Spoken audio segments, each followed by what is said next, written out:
wendo mukinyaniru utumaga ndiriririe guikaraga ndinyihitie guguthingata makiria wendo waku ni uhotaga ndukareke ngariganiro niwe goya wananyonia ndi muroyo wariwa ndukareke ngariganiro niwe goya wananyonia ndi muroyo wariwa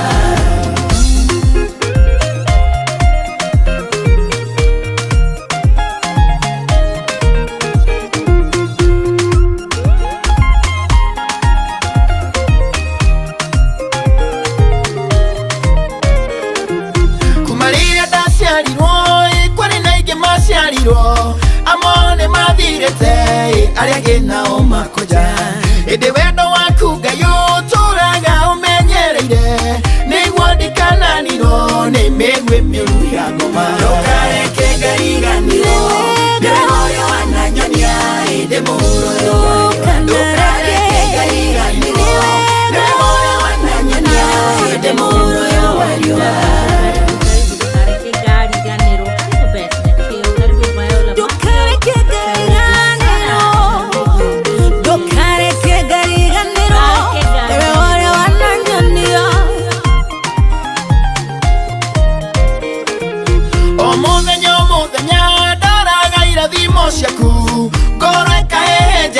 ndamenya kuria nyumite gutiro ngihotire kuruta ngoro eno yakwa hatakaine ya mathina tiga niwe waingiriire ndukareke ngariganiro niwe goya wananyonia ndi muroyo ndukareke ngariganiro niwe goya wananyonia ndi muroyo wariwa.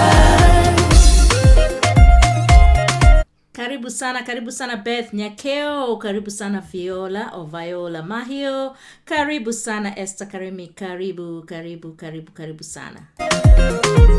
Ndukareke ngariganiro ndukareke ngariganiro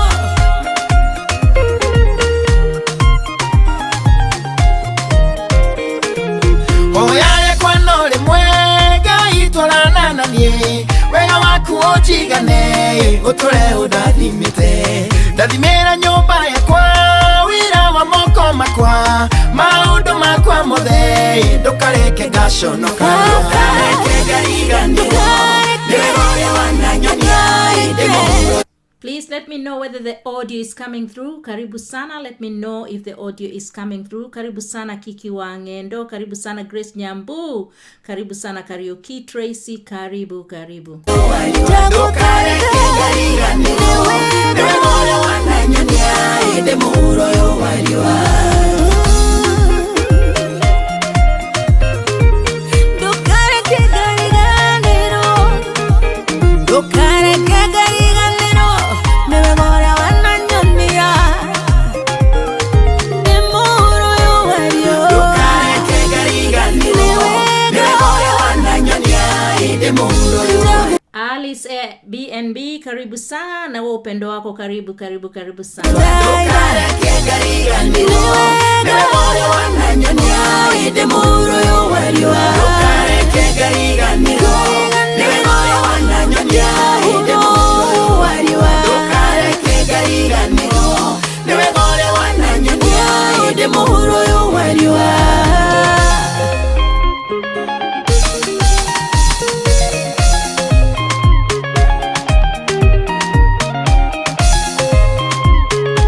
Alice, you are saying Germany iko okay. You're saying Germany is okay. Good morning. And good morning Jennifer Mwangi. Karibu sana.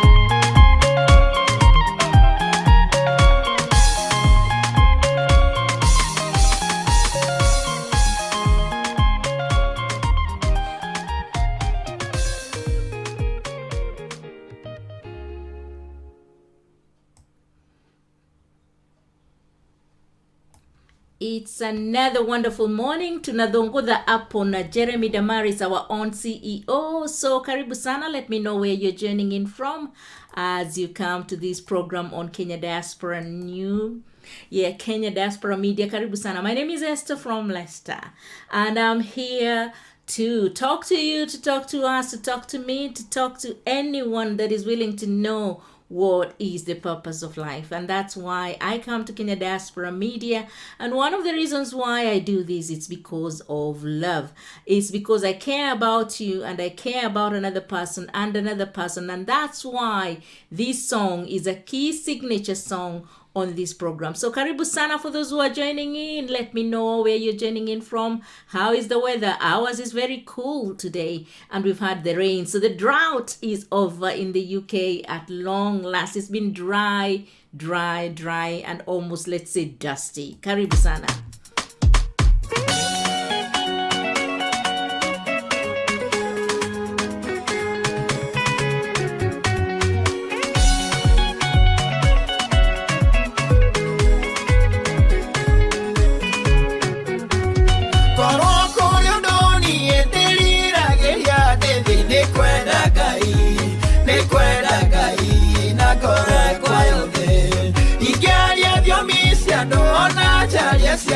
Kana dire wendo hana taruduku kana gegerere gabaga ya gudu hana taruduku kana gegerere gabaga ya gudu wendo ngai gai wendo otare wendo no vera tu wendo ngai wendo otare wendo no vera kweli kabisa, ni kweli kabisa. CEO ako sawa kabisa na wedo negai na igekorono kiwakura daga menya maundu mothe mari hitho-ini na ndire wendo no wira watu igegea na witikio ugithamia irima na ndire wendo no wira watu itari wendani ndire Kesia Waidara, karibu sana, karibu sana. Hata hizo ni investment zako, karibu sana.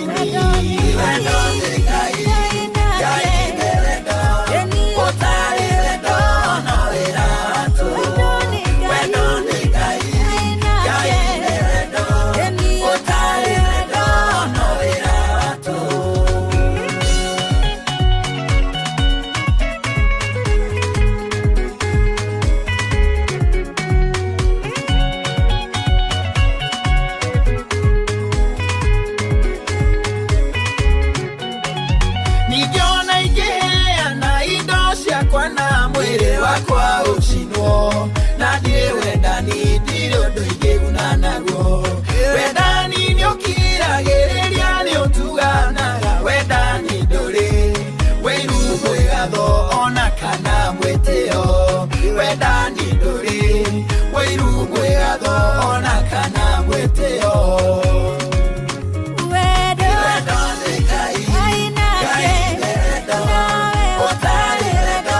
Grace Nyambu nasema you're following. Karibu sana. This is Kenya Diaspora Media. My name is Esther from Leicester and we will continue with that song in a little while. So karibu sana.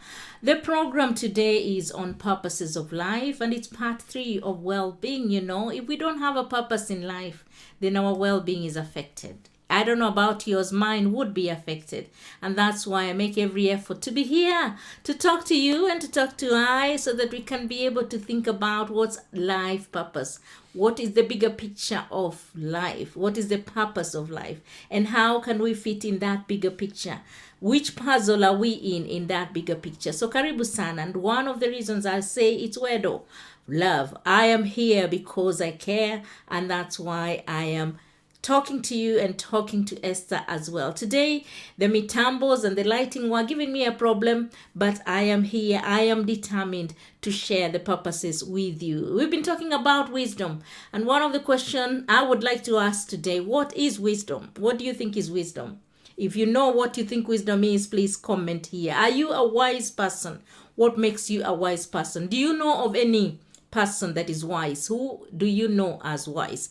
I've been looking also at this book, the great book of the Bible. I've been looking at a book written by the wisest man that ever lived, and that is Solomon, according to the Bible. His name is Solomon, King Solomon, and he lived in Jerusalem. So I've been kind of critiquing, or rather looking at a critical way in the verses that he wrote in the book of Ecclesiastes, and he says it is meaningless. Everything is meaningless. Is everything meaningless? Is your life meaningless? Is what Esther doing meaningless? So let's go and chambua that. Let's go and dig a little bit into that to see whether what we do in this life, whether it is meaningless or meaningful. And that's why I ask the question of what is the purpose of life. I ask from a point of view of the bigger picture, and I also ask at the point of view of you individually. Do you know what your life purpose is? Do you know what your life purpose is? And do you ever sit down and ask yourself, what is your life purpose? You know, I talk about the kitchen a lot of times because I say that's my favorite room in the house, but I also think about this kitchen of our lives. This is where we cook up ideas, and I'll keep on saying that until we can be able to sink deeper into that and be able to find what is it that we serve as a purpose in this life. So karibuni sana, karibuni sana. If this is a topic of your interest, and if you know someone who will be able to benefit from it, why not tell them? Let them come and join in so that we can be able to talk together. So what's your favorite room in the house? Mine is the kitchen, because I use that as a parallel, as a symbolic of the kitchen of our minds here, the kitchen of our lives, where we cook up ideas, where we cook up everything that we bring into existence, because without thinking, then we are not able to bring our ideas to life. And I normally say, you don't just think about those ideas, you need to activate them. You know, I know most of the churches, they will preach, and even the motivational speakers, they will talk and talk and talk, and they will tell you about these great ideas and what you can do. And you go thinking about them, but thinking is not enough. Deciding is not enough. You need to act upon that. And in the process of acting upon those decisions, then you can be able to enact the purpose of your life. The sufuria, the wooden spoon, they don't just think. You pick them and you put them in your hands, and they serve the purpose. You put what you want in them so that you can be able to cook that particular food. In the same way, when you let ideas drop in your mind, you don't just let them sit there. You make something out of them. Yes, you think, you decide, then you act upon. But one of the topics I've talked about in the past, for those who are joining us today, we don't overthink. It's not necessary for you to overthink. Thinking about the same idea 50 times does not really materialize it. It doesn't make it to happen. So we need to act upon that thing that we are thinking about. And therefore, after acting upon that, be able to live out the purposes of our lives. So karibu sana as you join in. Let's talk about the purpose of life as well as the purposes that we serve as individuals. Okay. So this is one of the purposes I serve. And one of the purposes I serve is to call out on you and to talk to you as I talk to myself and tell myself, Esther, are you serving the purpose in this life? And I am looking at the book of Ecclesiastes. You know, some people may be put off by maybe the Bible by looking at this book, but some people may be attracted. But one of the things I know, when we read it, we do need to read it in the context. Otherwise, if you don't read it in the context, then you would be lost in the bigger picture, and then it wouldn't have a meaning. Just in the same way this guy concluded, you know, the conclusions that were made in this particular book, they're not God conclusions. The conclusions that were made by that Solomon, King Solomon, and he said it is meaningless under the sun. He was looking at everything under the sun on this side of life, and he concluded it is meaningless. Now, if it is meaningless, then I don't need to talk. If it is meaningless, I don't need to go any further than this particular moment. If it is meaningless, you don't need to go to work. If it is meaningless, we don't need to have babies. If it is meaningless, we don't need to do anything. We don't need to say anything. We just need to maybe be born and wait to die if it is meaningless. So I'm critiquing. Like I said in the past, I'm not criticizing the Bible. I'm not criticizing Solomon. It's not the person I'm criticizing. he came up with his own conclusion, and he said he had purpose to look into wisdom and be able to see what is life all about. And he decided that life is meaningless. But the book is written from a point of conclusion. If you read alongside, you will see even him, he had higher thoughts than just meaningless and meaningless and meaningless. So one of the questions I have right now is, what is wisdom? Do you know what is the meaning of wisdom? Would you like to be wise? And if you're wise, or if you know someone who is wise, what does that actually mean? What does that actually mean? Wisdom. What does that mean? Today, I will be extending on the topic of pleasure. And I'm going to ask the same question as similar to wisdom. What is pleasure? How can you define the word pleasure? What is it? Right? And what do you find pleasure in? You know, sometimes when people talk about pleasure, they could be thinking of sexual pleasures. They could be thinking of maybe the pleasure you get out of eating food. I don't know. But I would like you to think about what is pleasure. And I also would like you to think about what is wisdom, so that we can conclude the topic of wisdom in a way and also move on to the topic of pleasure. Meanwhile, and then you will be joining together as we continue. Karibu sana. Welcome.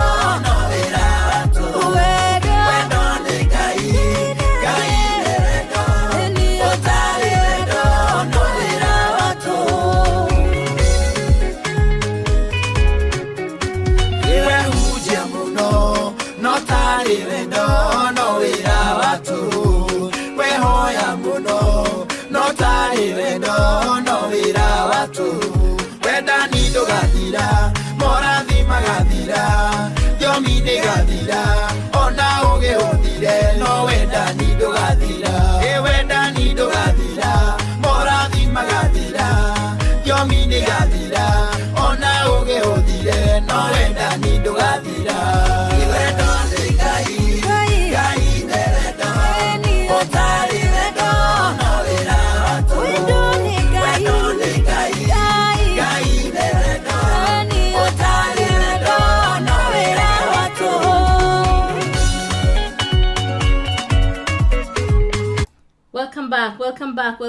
Welcome back. Yeah, the question was, what is wisdom? What is wisdom? And according to the Wikipedia definition, which I'm going to use in a moment, I will be able to define what is wisdom, and I'll also be able to define what is also pleasure in a moment. And then on that basis, we can be able now to move on and talk about the meaningfulness or the purposefulness of life. Wisdom, according to the dictionaries online, it says is the quality of having experience, knowledge, and good judgment, the quality of being wise. So we say you have experience, and of course experience is not enough if you're not applying it somewhere. It's about having knowledge, and again, knowledge is not meaningful or it's not valuable if you're not applying it anywhere. And also it's to do with the good judgment, you know, the decisions that you make, and let them be in like a good judgment. So you can use your common understanding, or you can use your intuition, or you can use whatever it is that you use to make judgment. But at the end of the judgment, it is unbiased. So you're not talking about favoring yourself if you know you're not making something. I mean, you're not making a wise decision. You know, sometimes we do make not very wise decisions, you know. Sometimes we know this thing we are going to do has a consequence, but we do it anyway. So that's not wise. It's not wise at all. So it's important that we know when we make good judgment out of the knowledge that we have, out of the experience that we have. So if you've been burnt once by a flame, then you don't go about putting your finger in the same place. No, you don't do that. You need to be able to use a good judgment and tell yourself, this is dangerous, and therefore I'm not going to use my own experience and knowledge again to get myself into that trouble. So wisdom, the King Solomon says it's vanity of vanity. So yesterday, as we were continuing with the discussion, we came to a place where he says wisdom and knowledge can add grief or sorrow, because I said, if you don't use it, if you don't apply it where it's supposed to be applied, yes, it can bring grief and it can bring sorrow. However, if you have enough wisdom, if you have enough knowledge, if you have enough of what it is that you need, then you can find a place where you can be able to apply that. And I was talking about the dishes in the kitchen. We have a plate. A plate is used for serving food.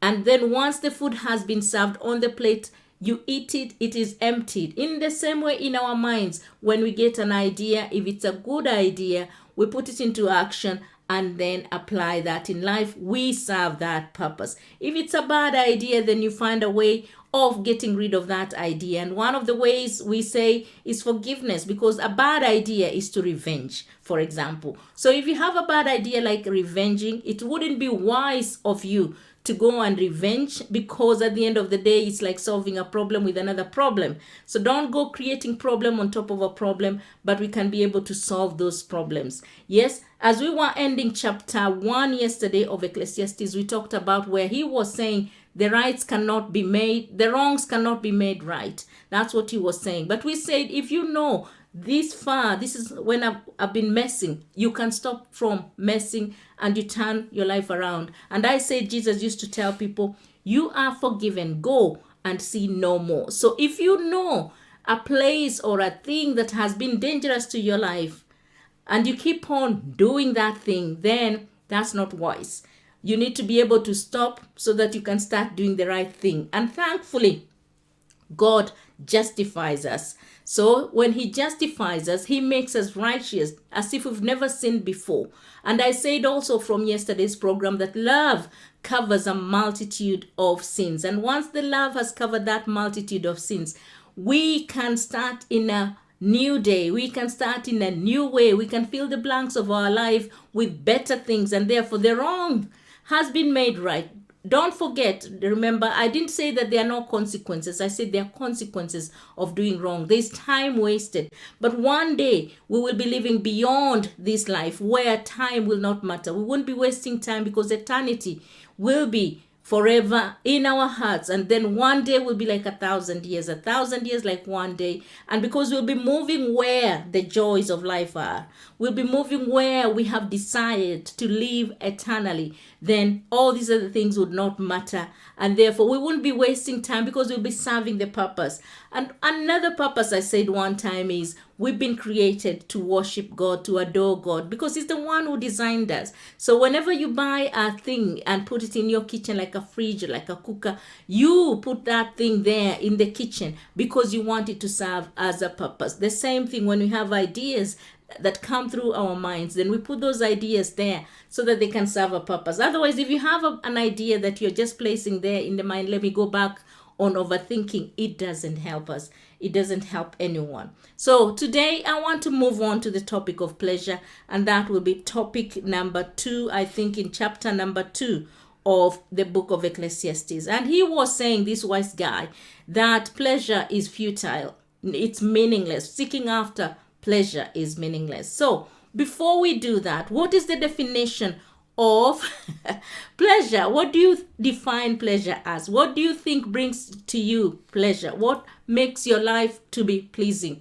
Yeah, so what gives you that happiness? What gives you that satisfaction? What gives you that enjoyment? So pleasure, according to the dictionary again, it refers to that feeling that makes you feel good, the feeling that brings happiness, the feeling that brings satisfaction, and the feeling that brings enjoyment. So when you do that thing, or you say that thing, or even when you don't do that thing, or you don't, sometimes there is life in the not doing, and there is life in the doing. So there's sometimes when you stop doing something, it can also bring the pleasure in that aspect of our life. But look at what this preacher said, this very wise guy. He said, I said to myself, come on, let's try pleasure. Let's look for the good things in life. And who is not looking for the good things in life? Just today, I have seen somebody advertise something here on the comments box, and they were advertising their property and all that, because those are good things in life. We want a beautiful house. We want a beautiful family. We want to eat good food. Yes, we are seeking after this thing. But this guy, may say it's meaningless, but I don't think it is meaningless, because if it's bringing us the joy on that particular day, it's bringing us the good feeling in that particular day, then we're able to survive that particular day. If it is feeding our minds in the good way, then we are able to live day by day by day and be able to manage that particular day.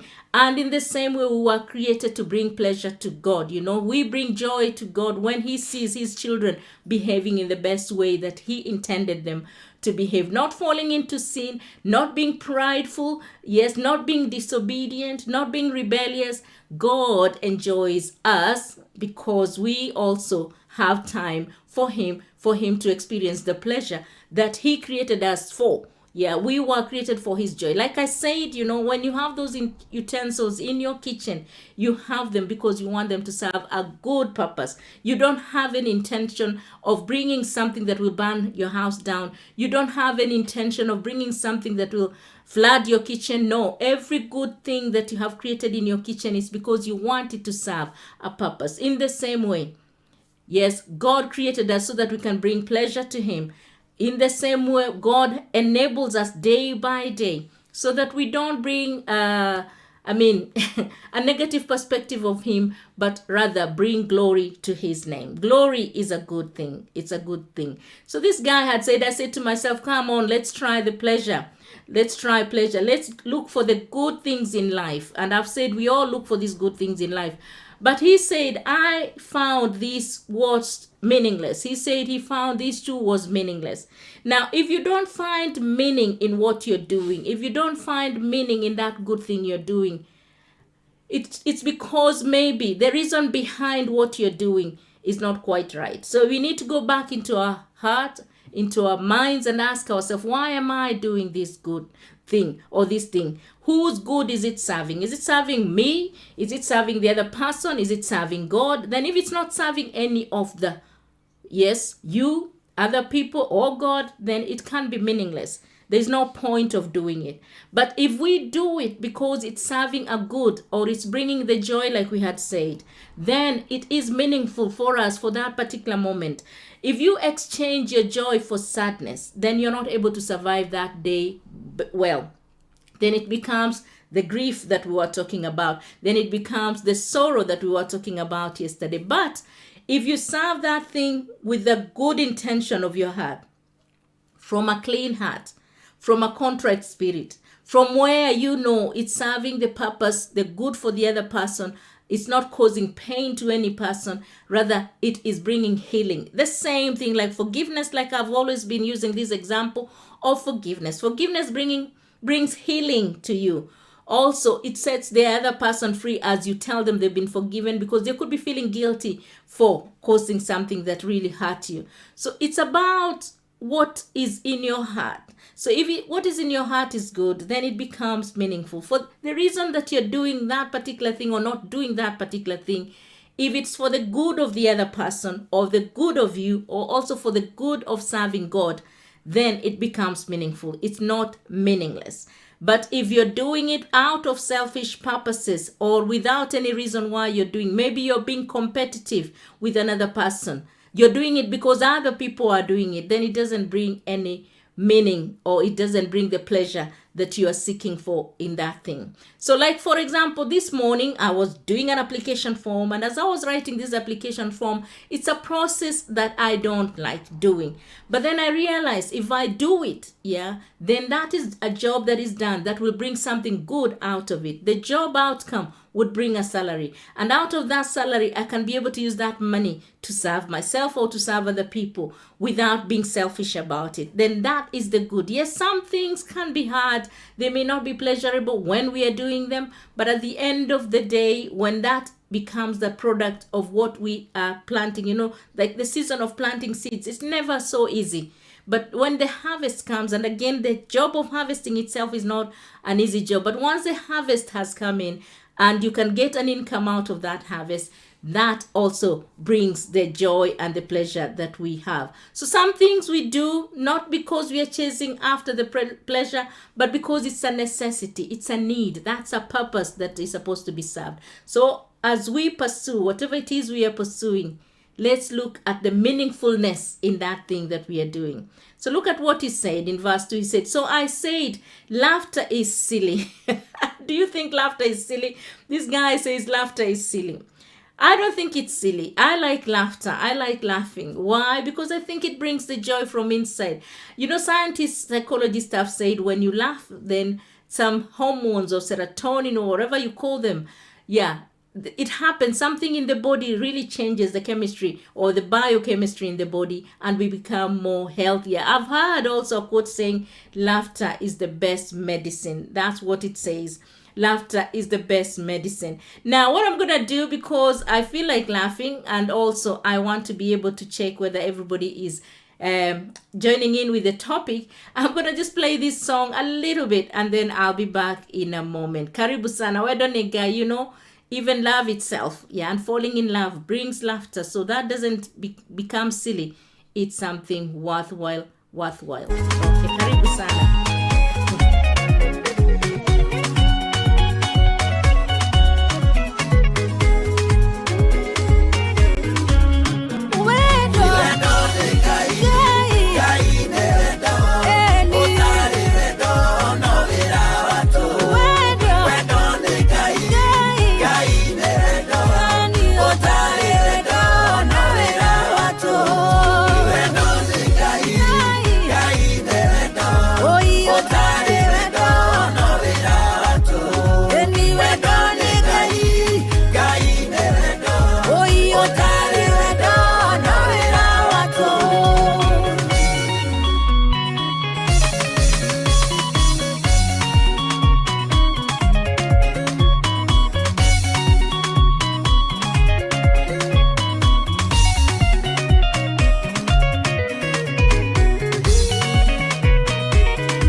Thank you so much. Wedo gai ne wedo brings joy. It does bring joy.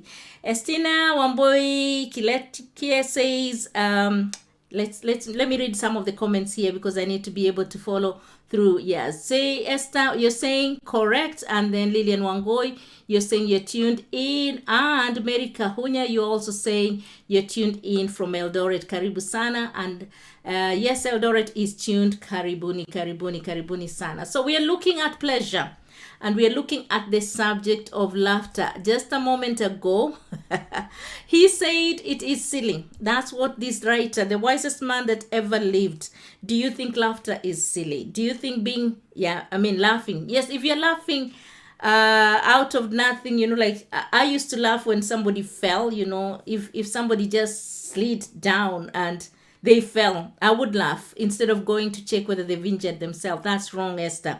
But if I'm laughing because I'm happy, if something has happened in my life, laughter is the best medicine. That's what I hear. So laugh and be feeling better. People like comedy. They like going to watch Dambuki. What is his name? So then Dambuki of NTV. They like watching that program because it makes them laugh. And once they leave there, they feel refreshed. They feel so much happier. So he said laughter is silly. What good does it do to seek pleasure? So he was asking, is there any need for us to seek after those things that make us happy, or to seek after those things that bring goodness in us or bring enjoyment in us? So he said this at verse 3. After much thought, I decided to cheer myself with wine. So he decided to go and drink wine because he was thinking being a little bit tipsy would make him feel pleasure. She would make him feel happy. It would make him feel the enjoyment. It would make him feel. But again, I think if you overdo that wine, you become drunk, then it's not anymore useful. So he decided to go and cheer himself with wine, but I think it didn't work because he comes back and says it's meaningless. Okay, and while still seeking wisdom, I clutched at foolishness. Why would he clutch at foolishness? Why would he hold on at foolishness? Anyway, for example, getting drunk until you can't be able to see where you're going. That's foolishness anyway. You see, he's saying he's seeking wisdom, but at the same time, he's clinging on foolishness. So he said this. In this way, I try to experience the only happiness most people find during their brief life here on earth. So he said to him, when you cling to a bit of foolishness, then you can be able to find happiness, in the things of this life. Okay, to me, there is a balance in everything. If you don't balance things in life, then the purpose to which you serve can become foolish. You may not be able to serve the purpose that you're supposed to serve because you're overdoing one thing, at the expense of another thing. Okay, verse 4, he said, I also tried to find meaning by building huge homes for myself and planting beautiful vineyards. I made gardens and parks, filling them with all the kinds of fruits. I built reservoirs to collect the water to irrigate many flourishing groves. And then I bought slaves, both men and women, and others were born into my household. I also owned large herds and flocks for more than any king that ever lived in Jerusalem before me. I collected great sums of money, of silver, gold, and treasure of many kings and provinces. I hired wonderful singers, both men and women, and had many beautiful concubines. Of course, you know how many wives and concubines that Solomon had, 1,000. Is that wise? I don't know how he managed to satisfy all of them, because in the moment of seeking your own pleasure, you should also have other people also enjoying the goodness and the pleasure thereof, whatever it is that you make as a choice. So he had everything a man could desire. And even today, we are seeking after all these things. We are seeking after beautiful homes, like I said earlier. We are seeking after beautiful gardens. We are seeking after servants. We are seeking after money. We are seeking after all these things. I don't think there's any wrong in seeking after these things. But the priorities, when they're not set right, then these things can become sorrowful. They can add grief into our lives. So my Bible says, seek ye first the kingdom of God and all its righteousness. Seek first the kingdom of God and all the righteousness. Seek after the love of God, and then all these other things will be added. So there is nothing wrong in seeking after these things. But for the reason that you're seeking them, for selfish reasons, and I think that's what Solomon was doing here, just for himself, just for the sake of it, because he wanted to be better than any other king that ever lived, then it brought sorrow to him. At the end of it all, he thought it is meaningless. He found like it was meaningless. But it was meaningful in the way that he was able to have people that he could serve, with whatever he had. Unfortunately, those days, it's slaves that he had. So he didn't pay his workers. But if he had shared his wealth, if he had shared his space with other people in a balanced way, then I believe it would have been more pleasurable for him to be able to enjoy the wealth and the hard work of whatever it is that he was doing. So it's not meaningless. There is a meaning if you involve other people, if you do it for the benefit of other people, if you seek God and ask him to guide you on how you can be able to share this wealth that you have. So he says this in verse 9, so I became greater than all who lived in Jerusalem before me, and my wisdom never failed me. Of course, his wisdom failed him. How could he marry, or how could he have 1,000 wives? How? Each wife came with their own demands. Some of them demanded that he builds altars for the gods, right? So he's worshiping a God who gave him all wisdom that he ever needed. But in his wisdom, he marries these 1,000 wives. And in the process of marrying these 1,000 wives, he builds shrines for them. He starts worshiping idols. He starts worshiping things that have been shaped that they don't talk to you, idols. He started worshiping. And of course, people worship things that even now, they worship money, they worship idols, they worship witchcraft. They follow after the things that are lesser than God by far. So he said his wisdom never failed him, but I think his wisdom failed him because in the process of people coming to see him and the kings that came to see him, they gave their daughters for marriage so that they can just be connected to King Solomon. And that is not wise. I don't think that is wise. So he said this in verse 10, anything I wanted, I would take. So is that something that you have come across somewhere in this life? That there's some people, anything they wanted, they would take it, even if it's by force. He would take it. anything he wanted. Yeah, you have found that people who grab land from other people, you have found people who take things from other people. So if you take just like that, then I don't think that is wise. I don't think. And he said, I denied myself no pleasure. So he did all the pleasures of the world that he ever wanted. Drinking, women, and all that, as we know that part of pleasure. He did all those because he was looking for that type of just the physical pleasures that he was looking for. But again, it's not wise. Those people who do them now, you know that there is disease out there.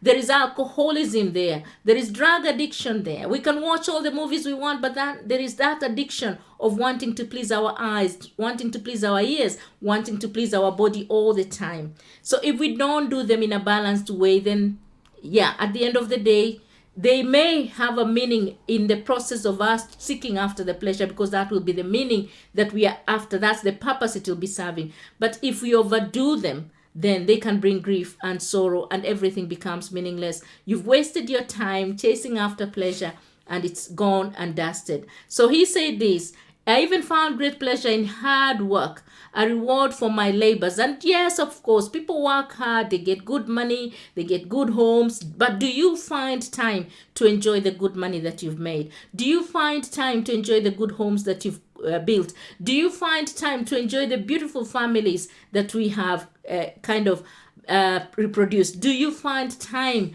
to have good time with the friends that you have made? Do you find time in your hard labor? Do you find pleasure in the work that you do? Or you just do? Work hard, and then you tell yourself, one day, one time, I'll be able to sit and enjoy it. Now, if you don't find pleasure in what you're doing right now, then yes, it can become meaningless. It can become just tedious, hard labor for nothing. Okay, but as I looked at everything I had worked so hard to accomplish, it was all meaningless. That's what he said. Yes, but it's not all meaningless. We go back to the sharing. If we share the spaces, if we share the money, if we do these things because we want to bring glory to God, if we do these things because we want to bring joy to one another, then they are not meaningless. We don't accomplish them for nothing. But if you're doing them from a selfish point of view, if you're not seeking God first and his kingdom, that these other things are added to you as a bakshishi, then the other things can become meaningless. And he said, according to him, he was saying everything he did was like chasing after wind. I said yesterday, we need to chase after the wind that is the most important wind, and that's the wind of the Holy Spirit, the God who gave us this breath, the God who is able to sustain our lives now for the 70 plus years, and the God who is able to take the breath away when the time is ripe. He is the one that we need to chase after, not these other winds. When we chase these other winds, then they become meaningless. They should be coming something that we gain after. So seek ye first the kingdom of God and all the righteousness within that kingdom. Then these things, other things will be added to you. And you will no longer be chasing after the earthly winds, the winds of wealth, the winds of women, the winds of men. You wouldn't be chasing after that. We'll be chasing after life itself. You know, this very guy I said yesterday, he said eternity is set in our minds, whether we like it or not. We want to live forever. We do want to live forever. Even as we hard work, as we just kind of go through turmoils of this life, we still want to live forever. But we cannot live forever in this life. We know our times are limited. We know our powers are limited. Therefore, if we have a good connection with the one who started it all, then we can go into eternity where time will not count. We can go into eternity and spend that eternity with God. And then we can have all the pleasure now to the maximum. All the pleasure now will be for real and maximized according to his riches in glory. So what am I trying to say? I am trying to say that we can seek after pleasure and it is not meaningless, but it has to be sought in a wise way. Yes, you need to make the right judgment. So I had asked you, what is the meaning of wisdom? And then what is the meaning of pleasure? And according to this guy from verses 1 up to 12, he says these things are meaningless. Wisdom, he had said in the previous chapter, it's meaningless. Knowledge, he had said it is meaningless. Now we are after pleasure. He's saying it is meaningless. So if you talk about these things being meaningless, then what you mean is under the sun, if you're doing them without a purpose, serving the higher purposes to which God has ordained in your life, then they will become meaningless. If you don't have a hope, if you don't believe in God, if you don't believe in life after death, then whatever you're doing is meaningless. And that's what it will be, because I don't know even why you're doing them, because it's meaningless. It's better if the person were dead, or if the person were not born, just like the way Job did when he was going through those difficult times and suffering. He said it's better that the person were not born, or it's better when a person is dead. We don't want to be dead. We don't want to be dead because we are alive, and we've been given a chance, an opportunity in this life to be able to serve a purpose in God. And when we serve a purpose in God, then life becomes meaningful. It becomes meaningful in the spiritual aspect of our lives, because our spirits are saved. It becomes meaningful because we are able to live in this physical life with boundaries. Yes, we are able to limit how much we eat. We are able to limit how much we drink. We are able to limit how much baby or how many babies we have. We are able to limit things so that we can have a balanced life. We are able to limit how much knowledge we acquire, because too much knowledge, like I said, it can get you going crazy, right? Too much knowledge, we limit that. We can be able to use our commercial businesses for the benefit of every other person, for your benefit, for the benefit of the other person. We can be able to have a balanced emotion. Don't overthink about things and don't do anything about them. This is the framework I'm using of Spices of Life, and we can be able to relate with one another in a more balanced way. But it must start from ourselves relating with God, because He is the supreme God who created us with a purpose. Now, I don't want to go so far from here. I want us to stop at verse 12, right? Where he say, so I decided to compare wisdom with foolishness and madness. For who can do this better than I, the king? I thought wisdom is better than foolishness, just as light is better than darkness. And I'm going to stop there. So he decided, because he had looked at wisdom, he had looked at foolishness, he had gone after pleasure. He decided wisdom is still better, right? To be able to use judgments wisely, to be able to make decisions wisely, to be able to apply the knowledge is still better, just like light is better than darkness. Pleasure is okay if it is used in the light of God.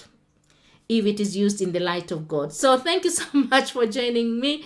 And I'm going to play this song. Never let me forget the good that you have done in my life, oh God. Because when we forget the goodness of God in our lives, that's when we go downhill and start doing things without purpose, without meaning. You just do things because other people are doing. You just live a life because other people are living. You just chase after the winds just because every other person is chasing those winds. Never let me forget, Lord, that it's out of you that I can become the wisest person that I can be. So thank you so much for those who have been joining me on this program, and I am so happy that we can be able to discuss these issues of our everyday life, because these are the issues that affect us in our everyday life. And Gladys Wamboi Mwangi unasema morning too, and Gidi wa Oka, you're saying oh yes, and then Mkenya Daima, you are watching, and Wamboi Keretke or Ernestina, you're saying absolutely correct. So thank you so much for joining me, and I'm praying that we will never forget the God who created us with a purpose. And that's why this song that we are finishing the program with is to do with us praying. I know we will chase after other pleasures, but sometimes people forget to chase after the pleasure that is really important, and that is a relationship with God. Seek a relationship with God, then these things will not become meaningless. Otherwise, thank you so much for joining me, and here is Dokanareke Diganiro. Karibu sana.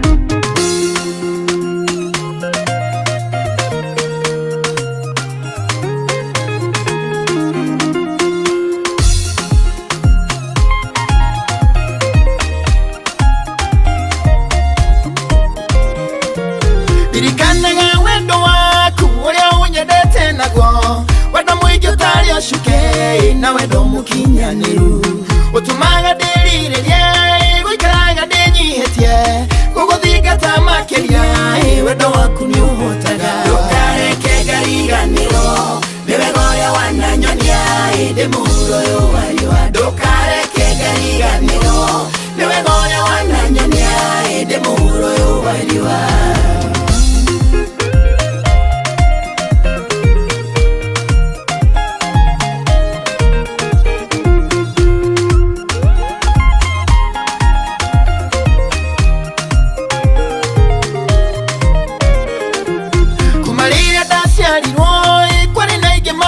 maremirwo amone mathirete aria gina makoja indi wendo waku Ngai uturaga umenyereire niguo ndikananirwo ni migwi miuru ya ngoma ndukareke Ngai ganirwo niwe moyo wananyonia indi muroyo ndukareke Ngai ganirwo niwe moyo wananyonia indi muroyo wariwa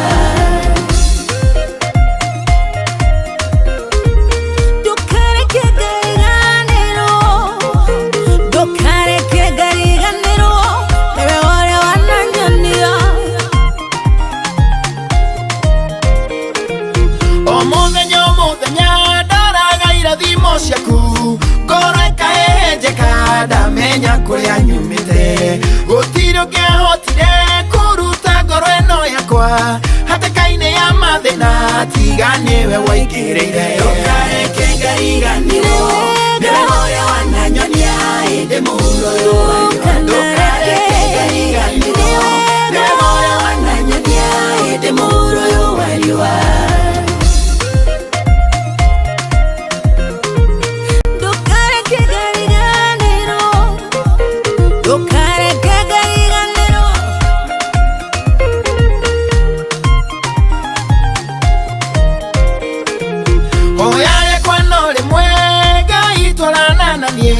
wega waku ujigane utule udathimite ndathimira nyumba yakwa wira wa moko makwa maundu makwa mothe ndukareke ngaconoka